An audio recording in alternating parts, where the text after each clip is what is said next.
Be'ez Hashem Yisborach, we begin Perek Shishi, the 6th chapter in the Hilchos Talmud Torah, the laws of learning Torah in the Sefer Mad, the book of knowledge, which we continue the theme of the previous Perek discussing the laws of honoring Talmid Chacham. As the Rabbi explains this Perek regarding the honor of every Chacham, every sage. As Rabbi gives halacha alf regarding the getting up of respect. Kol Talmid Chacham, every Talmud Skala mitzvah hadra. It's a mitzvah to glorify him, to give him some form of honor. Even though he's not his teacher, like says the pasuk in Vayikra, and they save a talking because the elder should get up. And you should glorify the face of the elder, which is zaken, although literally translates as elder, is an acronym for zeh shekana, for the one who acquires chachma, wisdom, which is the true acquisition. But when do you have to stand up in front of him? When he gets within his 4 amas, until he passes by from in front of him. Halacha beis. Now, you don't get up in front of a Talmud Chacham, not in a bathhouse, not in a lavatory. Like it says in the pasuk, not in a bathroom. Like it says in the pasuk, talk. It says they say talkum b'hadarta. Now the word talkum is near the word b'hadarta. To teach you kima shesh b'hidur has to be getting up, which is glorifying, not in the bathroom, which is not respectful. Vein balu monius. Now, professionals are not chayav, they're not obligated to stand up in front of the Talmud scholars when they're busy engaged in their work. Shlomo says in the pasuk tokum b'adarta, which teaches the comparison is mohidur, just like glorifying she'em b'chesaron kiss. There's no lack of money, doesn't cost anything. Afkima she'em b'chesaron kiss. So too regarding getting up has to be there's no loss of money. Whereas if you're in the middle of doing your work and you get up, it's going to cause a financial loss. From where do we know that he shouldn't close his eyes from the sage? So the Kadesh Le'eriu, that he shouldn't see him when he will pass by in front of him. Actually, I'm in front of him that he won't get up because he won't see him. That you shouldn't make like you're not seeing him so that you actually won't see him. Shlomo says in the pasuk, "V'reisum lekechat." It says there in that pasuk, you should fear your God.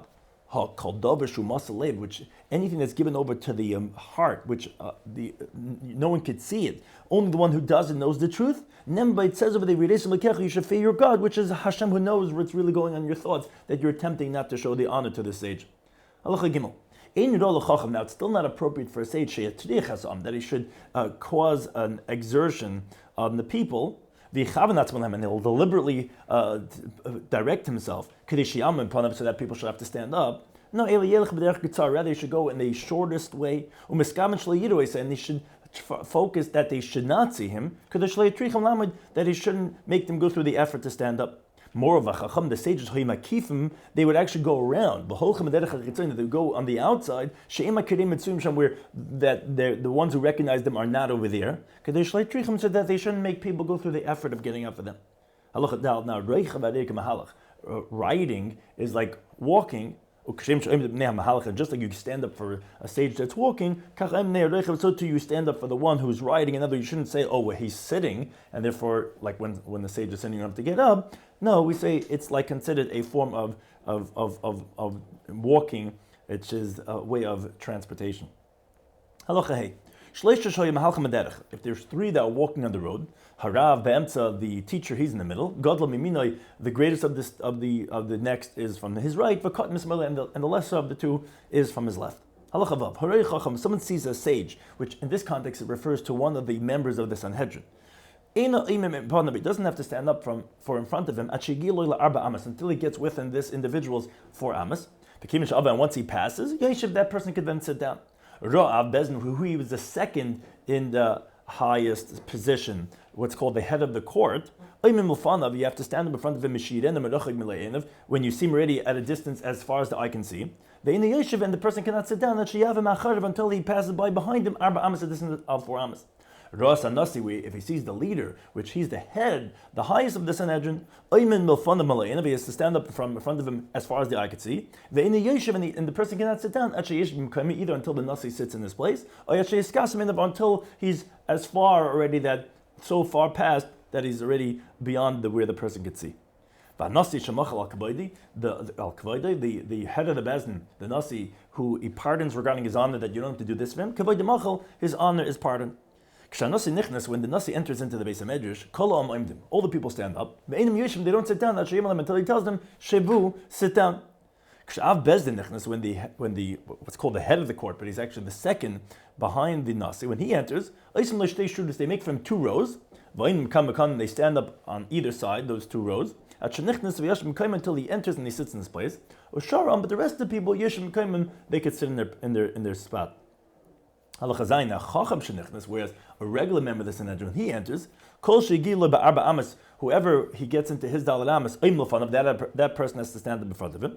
So you have echad oimid v'echad yoshev, one's getting up, one's sitting down, because as he keeps on going, it's like a domino, the people have to stand up, at shenichnas v'yashim kaiman, until he enters and he sits in his place. B'nei Chacham, the sons of the sages, or B'tamidei Chacham, the students of the scholars, meaning they didn't yet reach the level of being one of the members of the Sanhedrin to be called a Chacham, they're the Tamidei Chacham, and the students of the sages. Bisman Shadam Tzrichim Lehem, if it's at a time when the public needs these sons or students of the Chacham.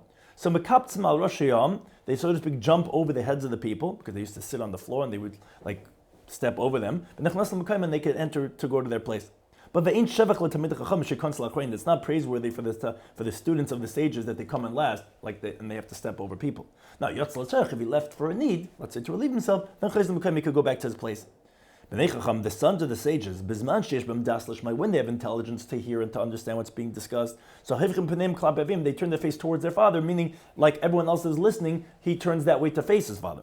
If the son of the sage doesn't have intelligence to hear yet, they turn their face towards the people, like the same direction that his father's facing, not towards his father, but just facing the rest of the people. Halacha ches. If you have a student that's always sitting in front of his teacher all day, learning from him, learning with him, he's not permitted to stand up in front of him, which we said you're supposed to do, rather once in the morning, once in the evening, not more than that. That he shouldn't give him more honor than he gives to Hakadosh Baruch Hu, to the kavod of Shemayim, because only 2 times a day, once in the morning, once in the evening, when it says Kriyishma. So you can't honor the teacher more than you do to Hashem. Halacha test regarding an incredibly old person.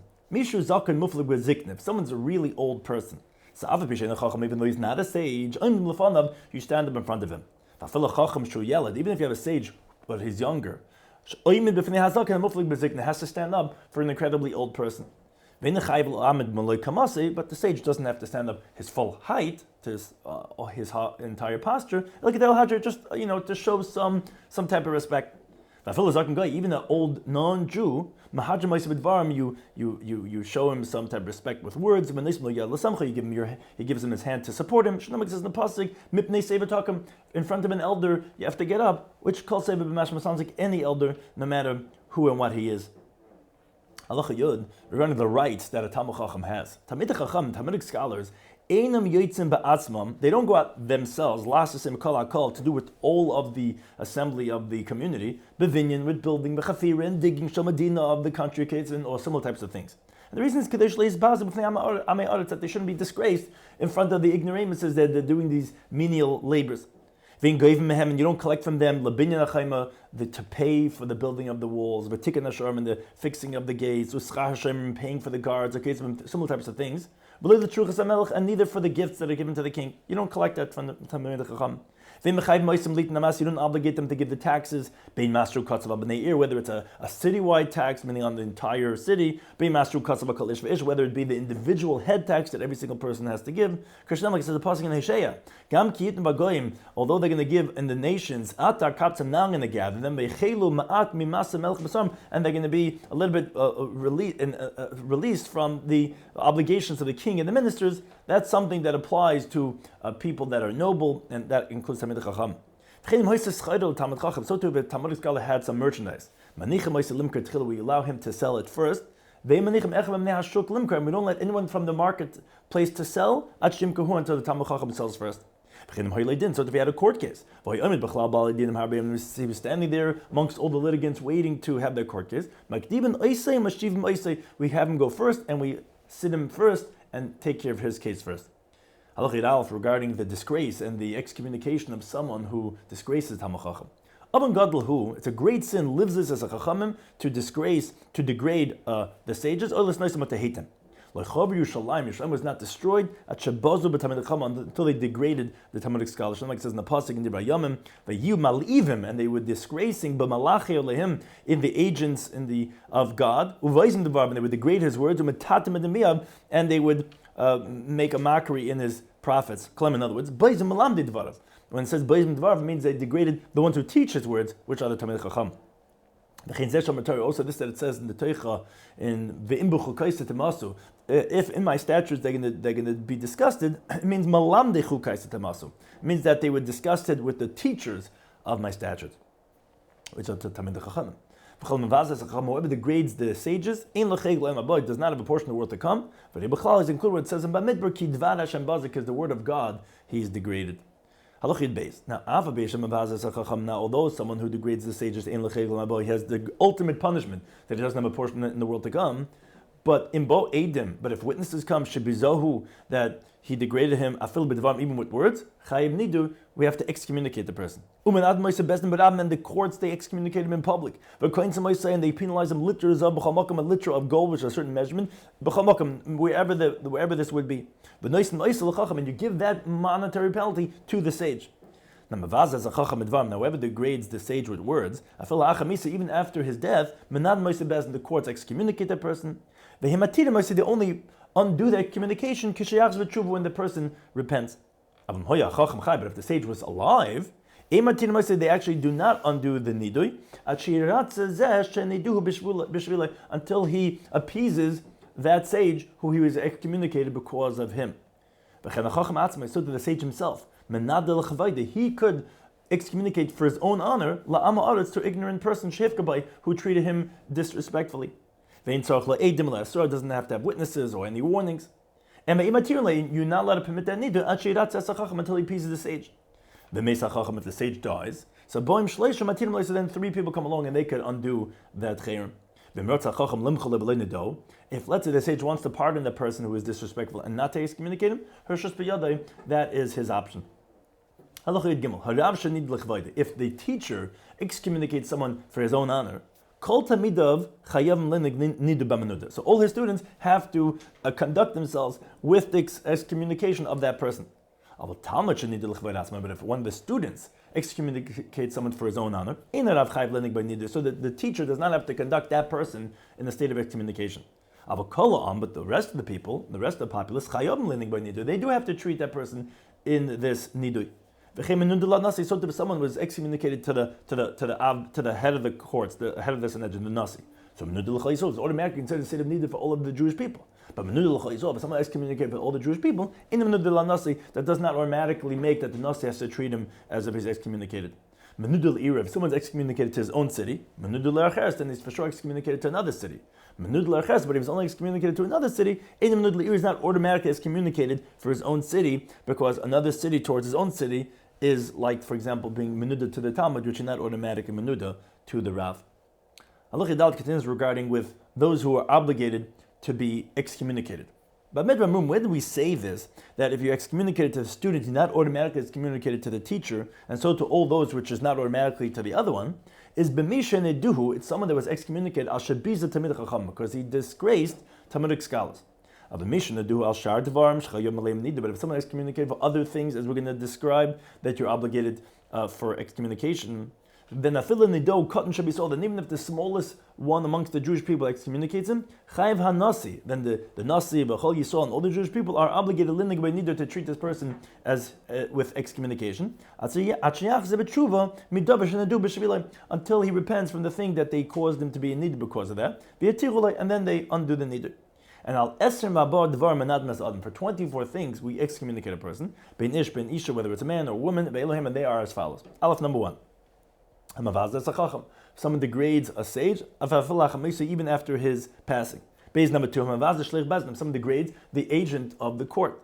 Gimel number 3. If someone calls his friend a slave. Dal number 4. If the court sent to someone and they set a date for him to come to court, the doesn't come, someone degrades any one of the rabbinic laws, then have to say one of the biblical laws. Number 6. Someone did not accept upon himself the judgment, and we excommunicate him until he gives the payment for what he's obligated.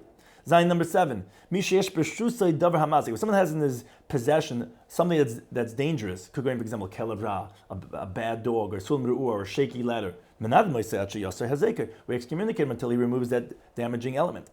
Ches number 8, someone sells his property to an idol worshipper. We excommunicate him until he's going to accept upon himself any situation of mishap that's going to come from this idol worshipper to his neighbor, the Jew, Balametzer, who is on the boundary where he's not supposed to sell it to the Oivik Chavim. And he did, he's going to be responsible, and he has to accept the responsibility. Test number 9, Hameid al Yisrael, if someone testifies regarding a Jew by the non-Jewish courts, and because of his testimony they extracted money, which would not be like the Jewish law, we excommunicate him until he pays for what he caused the loss to that person. Yud number 10, Tabach Koyin, a Koyin butcher, who's not separating the gifts that are supposed to be given from every animal that's slaughtered to the Kohanim, to be b'nois l'kain acher and give it to another kain, menad ma'aseh actually eaten, we excommunicate him until he gives it to that other kain.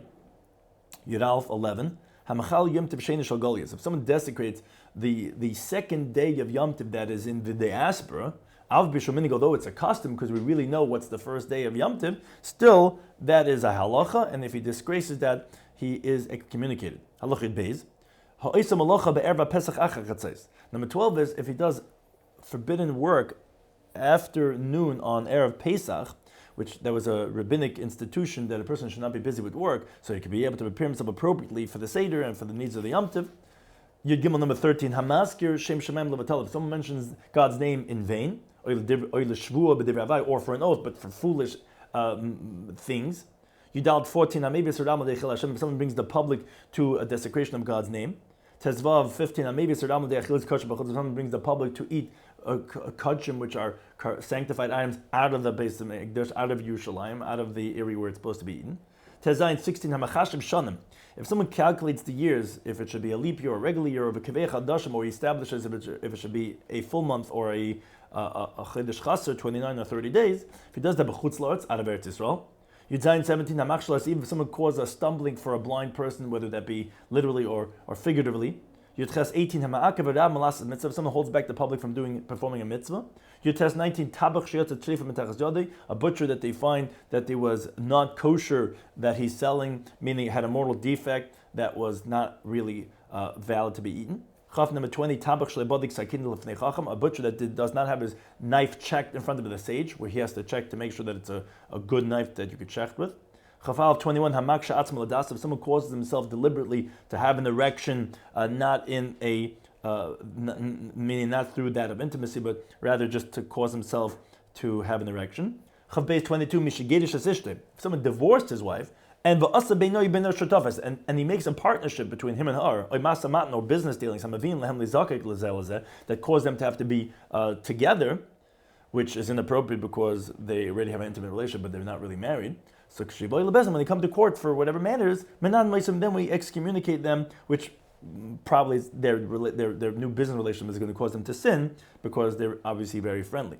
Chav Gimel 23, if there's a sage, if there's bad tidings about a sage about things that he's doing inappropriate. Chav 24, if someone excommunicates someone who's not liable to be excommunicated, that person himself is excommunicated.